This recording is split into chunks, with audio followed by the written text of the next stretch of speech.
So last week of the season, what kind of different emotions do you experience during a week like this? Oh, a lot. You know, this is our last weekend for our seniors, who've been tremendous this year for us. I want to see them go out on a great note. You know, we have 3 games left that we want to take care of business with. This team is ready to get after it again. This team's a never say die type of team, so looking forward to getting back out on the field and seeing what they're capable of. You obviously want to be on the postseason stage. Right. Most teams that make it that far are going to finish their season with a loss.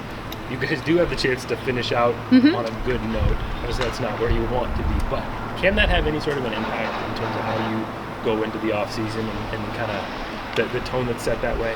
Oh, I think so. I mean, you know, we have been eliminated, so we could just go into the weekend and go, let's just see what happens, but that's not the, I'd say, heartbeat of this team. This team, I think regardless, they know every time we step out on the field that we want to give it our best and get what we want. So I think you will see that from them this weekend as well.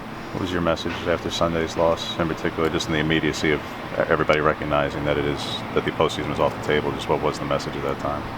You know, the last game, I told them how proud I was of them. You know, to be limited, to not have Haley and Jazz, that was tough. We're already a team that, you know, we're low in numbers. So to not have those two, it was hard. And if you looked out on the field, everybody we had, I think maybe 3 or 4 in different positions. And I told them I was proud of them and how hard they worked and to not be in their position and still get after it and to, you know, we walk away from the weekend with 1 win. So I was happy about that. It's just a tough deal. It's a tough deal, but I think they handled it well. We didn't get what we wanted, but I was proud of them and their approach that they took all weekend. Yeah, I think other than Jordan in the circle and maybe Alec in second, other 7 positions, you could say somebody was kind of out of position. What was the demeanor like in the dugout? I mean, were they having as good a time as you can with that?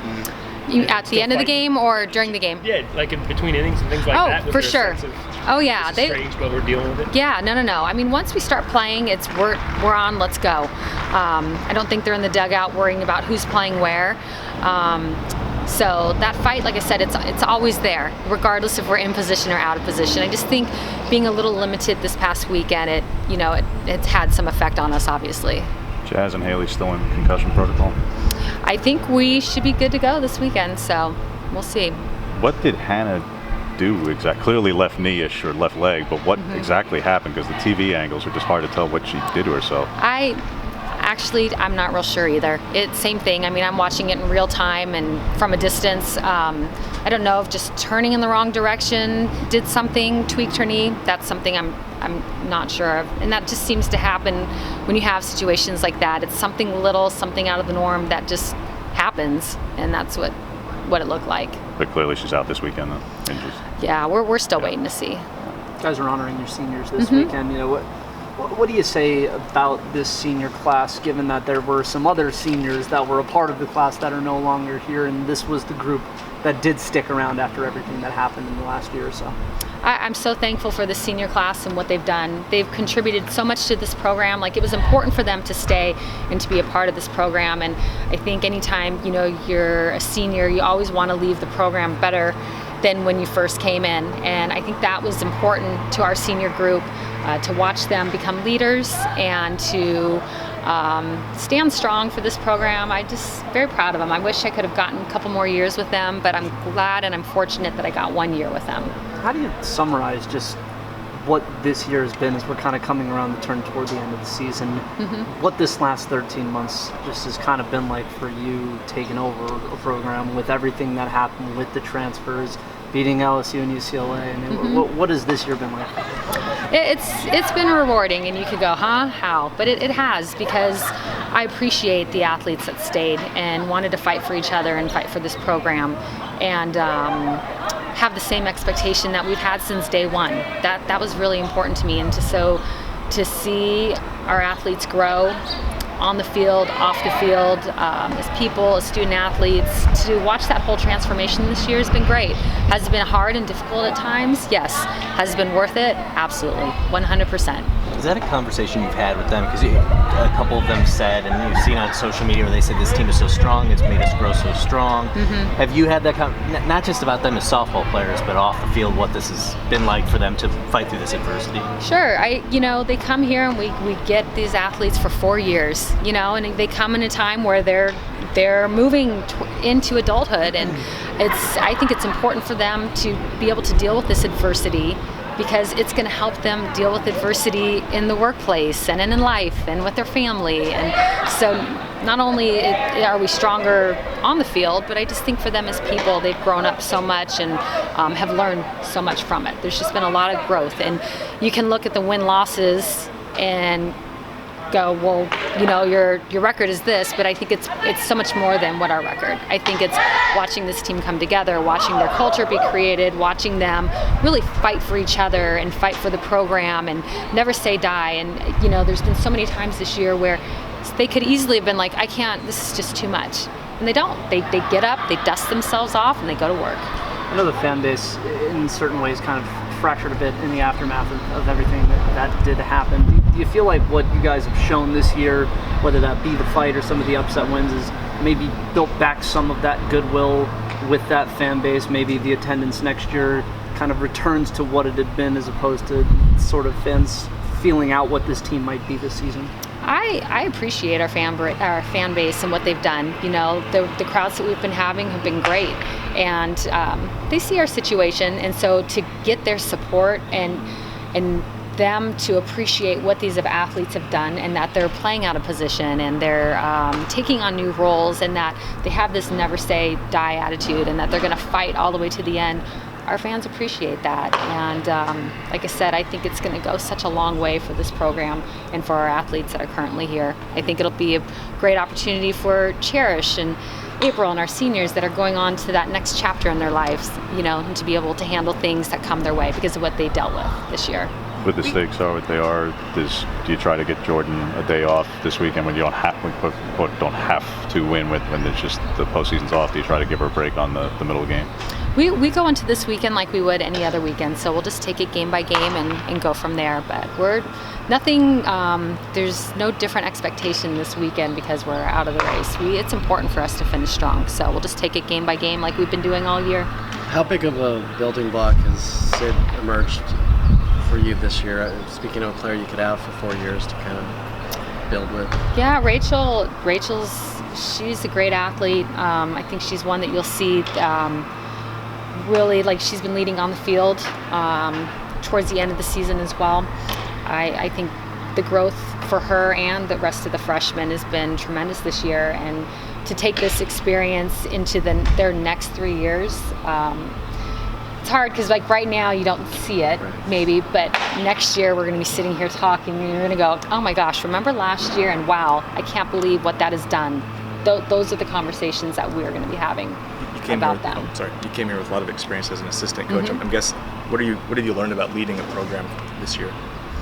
Oh, just there's a lot. Obviously, you've got a full plate when you're the head coach, but I love it. I've loved every bit about it. Has there been a lot of adversity to deal with? Sure, but then to me, if I'm asking my athletes to fight through things and to pick themselves up and let's go, then I've got to be willing to do the same thing. So I think anytime maybe things don't go your way, you get tested. You get tested as an individual, you get tested as a coach, and how are you going to respond? How are you going to handle it? So I think it's been a great experience for all of us. Difficult, yes, not always fun with what we had to deal with, but rewarding because I know great things are going to come of it and have already come of it. Would you have done anything differently? I'm sorry? Would you have done anything differently? I'm not one to second guess. Anytime I do things, I always think things through pretty clear. When I make decisions, I don't like to do things on a whim. So all I can do is trust my instincts and then learn, from things that were positive and things that were negative. You're introducing Shay into the catching position. How have you been impressed by her on the defense this season? Shay, great. I can't say enough about Shay. I think going into the season, that was the thing that people were really concerned with is, are we going to have a catcher? And I think she's exceeded our expectations. She's been brilliant behind the plate. She handles our pitching staff extremely well. Nobody wants to run on her. She handles the short game. I can't say enough that what she's done. And then also in times when we've needed her to go into other positions, that she's like, sure, coach, where do you want me to go? So I think Shay's been great. Kind of a natural segue with that, Missy.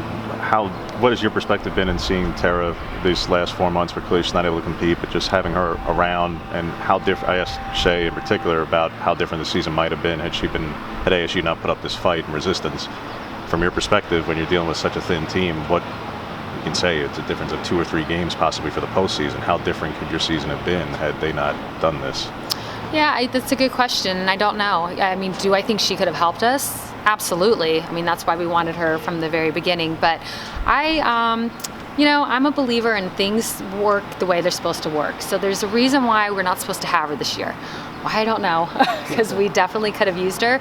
But there's something that we're not supposed to have her this year. We're supposed to have her the next 4 years. And if that's what it's supposed to be, then that's what it's supposed to be. I believe, especially as in coaching, when you're talking with your athletes, we talk a lot about the process. If you get caught up in the outcome, then you're not going to really get what you want. It's important that you understand and you trust in the process. And I think even with Tara's situation, I just have to trust in the process that we're just not supposed to have her this year. Did you ever let your head go to, hey, 2019's pain is 2023's gain? I mean, as you're thinking long term with your program. Sure. Yeah. It's just in all the years I've been coaching, I've seen the process, and at times where things didn't go my way, and you're upset at the time, but then down the road something happens because of that. So with that, I just have to trust that in the process we're doing things right here. No question. You look at these athletes, they love to play for each other, they love to play for this program. So we just have to keep writing it out. We got to keep pushing forward. That's what we've been doing all year.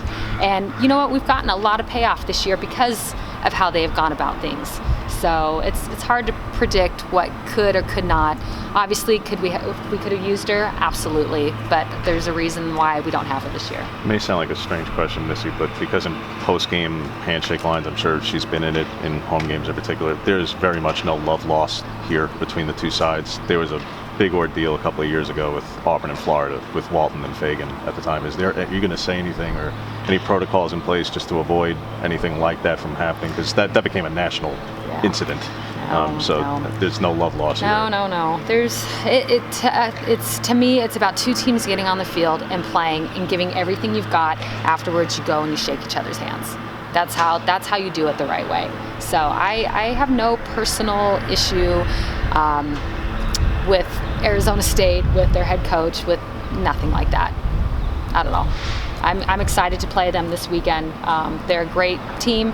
They're very explosive. I know it's going to be a tough weekend, but personal vendettas I don't really operate that way.